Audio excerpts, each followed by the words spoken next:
Class, hi, Dr. Earls just checking in as we begin week 5, Thanksgiving week, for this particular session. I wanted to try to give some clarity regarding the book critique on Purpose-Driven Church that's due at the end of this week. Perhaps I can share this. It'll make it a little easier for you to get this assignment completed. But I was reflecting regarding the part of the book critique and where you are asked to do the critique part of the paper. I reflected this is a new way of our doing this particular course, Lead 620, that we've started this fall, offering it through the School of Divinity. And so I wanted to put this request for how you do the critique part of the paper. And again, I hope this will help you as far as getting more out of the paper and even being able to do the paper perhaps more directly, saving you some time. But I'd like for you to put more perhaps effort in the summary by being able to do this with the critique part of the paper. I'd like for you to just nail down one matter in Purpose-Driven Church and with Rick Warren that for you it was something that wasn't clarified, it was not covered in his overall approach to describing a purpose-driven church as to what he's addressing in his book. And then substantiate that. That's going to be the needful thing, and I think by asking for this that it gives more substance to the actual assignment that'll be beneficial to you in your own research. But again, Rick has always encouraged over all the years, and we met way back in the 70s. He actually trained some of us to be on summer evangelism teams here in California.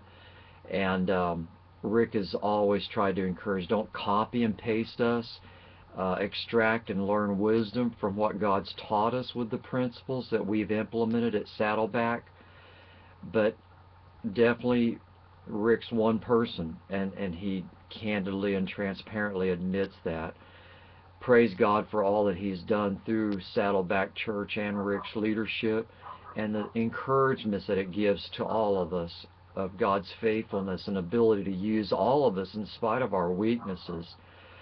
But if you'll do that for this paper, I think that'll help you, maybe help the paper be able to be carried out a little more directly and hopefully in shorter amount of time. So definitely with the summary part, again, I would recommend not so much the introduction, although it's important to see how God led Rick's life and brought him to planting Saddleback in 1980. But the last 4 parts of the book really gets into the what drove Rick's dream and what should drive every church and every church leadership team's dream. And for you particularly, whatever role God has for you in the local church, what should drive your life in being a part of that and helping fulfill the purposes of God for that church. But then in the remaining parts in Purpose-Driven Church, Rick's giving, how they did it. So as you looked in Malphurs last week, every church shares the same mission. That's the Great Commission. But the vision as to how that'll be fulfilled, and of course the strategy, that's what Rick is really painting in the last 2 parts of the book. So I hope this helps, and if you can at all possible, try to turn your work before Thanksgiving this week to enjoy that time more. God bless you, class. And just a reminder again, we go through both Thanksgiving and we approach Christmas, so stay focused. We're halfway through now, and all work again has to be turned in by December 18th, that Friday, because we have to submit all the grades to the registrar's office by the following Monday.